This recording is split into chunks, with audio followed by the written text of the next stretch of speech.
Muito bem, começa mais um BT Papo, atração em vídeos do blog bibotalk.com.br. Hoje eu quero falar sobre santidade. Nossa, como esse tema, ou ele é negligenciado, ou ele é utilizado como uma teologia do cagaço. Sem santidade ninguém verá o Senhor, você tem que se santificar. Vamos entender um pouco mais sobre isso depois daquele jabazinho básico da BT Store. E hoje eu quero indicar aqui, tem a ver com o tema Orientação para a Vida, Direito e Lei no Antigo Testamento, de Hans-Joachim Buchler. É um autor alemão, não sei se eu pronunciei certo o sobrenome, mas who cares, né? Esse livro aqui, gente, ele foi utilizado na série As Tábuas da Lei, lá do BTcast, que é o podcast do blog bibotalk.com.br. Esse livro foi uma das bases. Eu super recomendo, 120 páginas de conteúdo tratando sobre como a lei era entendida, o direito no Antigo Testamento. Vai focar legal aqui nos 10 mandamentos. Então, livrinho base para quem quer entender as leis do Antigo Testamento e a sua aplicabilidade para os dias de hoje, ok? Tá apenas 20 idiomas com frete incluso para todo o território nacional. Você encontra lá na BT Store. Orientação para a Vida, Direito e Lei no Antigo Testamento. Lembrando, gente, que se você compra na BT Store, você ajuda o Ministério Bibotalk a continuar no ar aí, a fazer esse trabalho, a abençoar vidas. Então, se você curte o nosso trabalho, compre lá na BT Store, beleza? Espero você lá, bibotalk.com/BT Store. Pois bem, a santidade ela é um tema presente na Bíblia Sagrada, porque a Bíblia toda hora está dizendo que o nosso Deus é santo. E também convoca aqueles que são seguidores desse Deus a também serem santos. No Antigo Testamento, nós percebemos que a palavra Kadash ou Kadosh, ela é utilizada para a santificação tanto de objetos como também dos ministros do Senhor lá no Antigo Testamento. E a ideia primária dessa palavra é justamente a separação, simplesmente como uma marca daquilo que pertence ao Senhor. Aquilo que pertence ao Senhor é separado para o Senhor. E quando nós falamos em santificação no Antigo Testamento, é importante nós termos em mente a separação do povo de Israel, a aliança que Deus faz com Israel. A gente vê isso muito forte a partir de Êxodo capítulo 19, e é legal que nessa aliança que Deus faz, onde Deus começa a separar esse povo para si, Deus já introduz o código da aliança, Deus introduz, eu vou ficar aqui só com o decálogo, com essas 10 palavras, que são assim uma beleza no Antigo Testamento. Então o que nós entendemos? Que aqueles que são separados por Deus, aqueles que são separados para Deus, eles já recebem um código de conduta, porque não basta ser separado por Deus e para Deus, ele deve agir como um separado. Então, no Antigo Testamento, nós percebemos que já existe um aperfeiçoamento moral com base naquilo que Deus ordena, ou melhor, naquilo que Deus pede, naquilo que Deus instrui para o seu povo. Tanto que nós chamamos de 10 mandamentos, mas não era assim que o povo de Israel encarava lá no Antigo Testamento, e sim instrução. Tanto que a palavra Torá significa instrução. Tem o Anselm Green, ele fala uma frase interessante sobre a Torá. Estou lendo aqui no Mosaico Teológico, aquele livro bombástico aí da galera do Bibotalk, que você encontra também lá na BT Store. Ele diz o seguinte: Torá significa instrução. É o guia de um Deus bondoso que não quer que as pessoas se percam nos meandros da vida.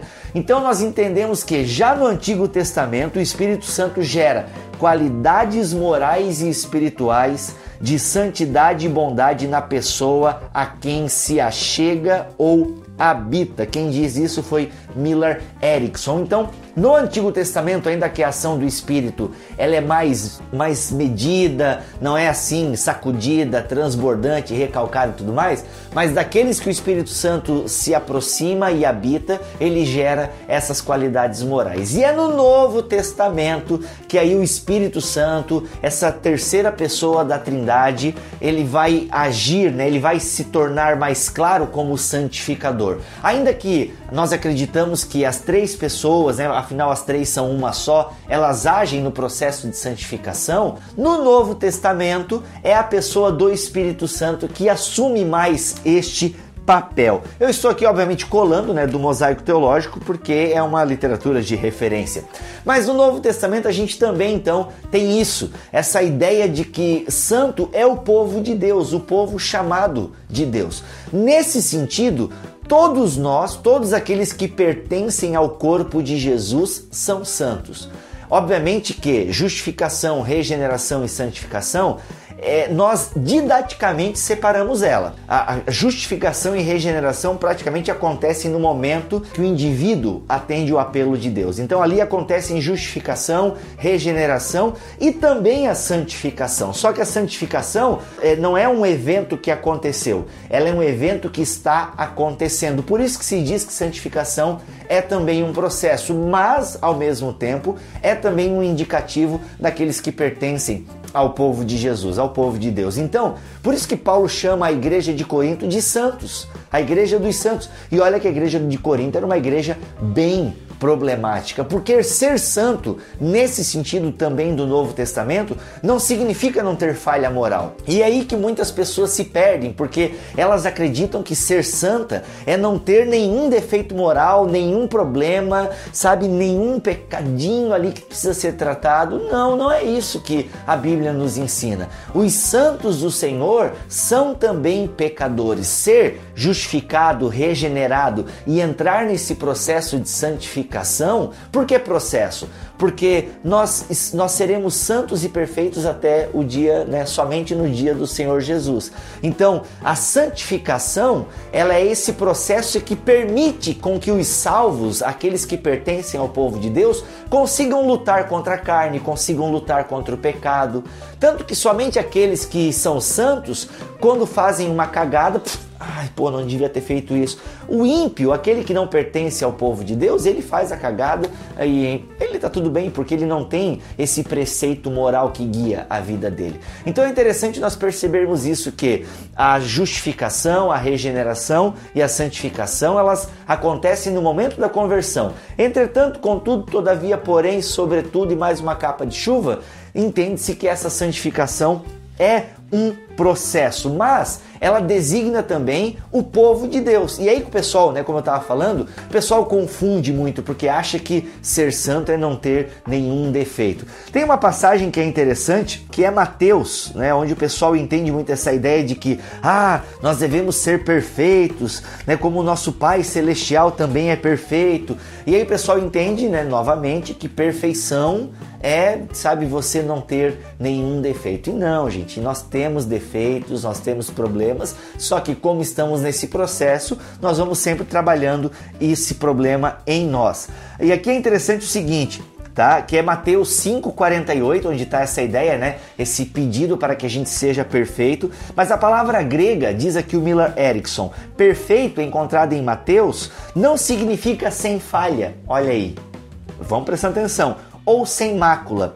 Antes significa completo. É bem possível, portanto, ser perfeito sem ser inteiramente livre do pecado. Nós somos completos em Jesus, porque em Jesus, aqueles que estão em Jesus, têm tudo o que precisam para a salvação. Estar em Jesus é estar completo. Mas enquanto estamos aqui, estamos lutando contra o pecado, estamos lutando contra a natureza pecaminosa. Por isso que nós podemos ser perfeitos, mas ao mesmo tempo não sermos isentos de falhas e máculas e essa coisa toda. Então nós entendemos que a santificação, ela é uma dádiva de Deus para o seu povo. Ainda que o ser humano participe do processo de santificação. Eu defendo essa ideia, muitos outros teólogos defendem, que o ser humano, na justificação e regeneração, nós não participamos, mas na santificação nós somos convidados a participar, né? A santificação evoca os nossos desejos, a nossa vontade, essa luta que nós temos, né, contra o pecado. Nossa, eu quero fazer isso, mas eu não vou, porque eu temo a Deus, porque eu quero honrar a sua palavra. Nós temos uma série de indicativos na Bíblia que já nos dizem que somos santos, né? Eu levanto a mão porque eu sou santo. Eu sou santo porque Cristo me tornou santo, mas ao mesmo tempo eu também preciso agir e me portar como um santo. E isso eu consigo mediante o quê? A ação do Espírito Santo em mim, quando eu deixo-me encher pelo Espírito, mas eu também preciso decidir sobre isso. Eu preciso dizer não ao pecado, eu preciso estar em contato com as Escrituras, em comunhão com o meu irmão, porque se eu me afasto dessas coisas, obviamente eu vou enfraquecer na fé e não terei poder sobre a tentação. A tentação vem sobre todo mundo. Agora, quando eu estou num processo de santidade, eu consigo resistir a essa tentação muitas vezes. E também a santidade é o seguinte, não existe mais justo ou menos justo, né? Justificado é justificado. Agora existe sim pessoas que estão num grau mais avançado no processo de santificação. Existem cristãos que estão mais à frente, então nesse sentido eu posso dizer que um é mais santo e o outro menos santo. Todos são santos em Jesus Cristo, desde que estão presentes ali e pertencem ao povo de Deus. Mas como ela é também um processo, existem alguns que estão mais adiantados do que outros. Isso é fato. Por quê? Porque no processo da santificação eu também participo. Eu quero ler aqui o que um teólogo luterano, David Hume, escreve. Ele diz o seguinte: em ambas as alianças, a antiga e a nova, Deus inicia a aliança e o povo de Deus se compromete em lealdade com ela, ou seja, uns são mais leais do que outros, isso é normal. Tal compromisso influencia o comportamento. O relacionamento pactual implica obrigação. Aos eleitos tem sido dado tudo e, portanto, espera-se deles que deem tudo também. Ou seja, o amor de Deus ele é incondicional, né? Ele nos amou incondicionalmente porque quando nós ainda éramos seus inimigos. Mas depois que nós entramos no rol, né, dos filhos de Deus, existe condição. Porque qual é a condição? Você tem uma série de, se eu falei que tem indicativos, de imperativos, né? A Bíblia também está recheada de imperativos.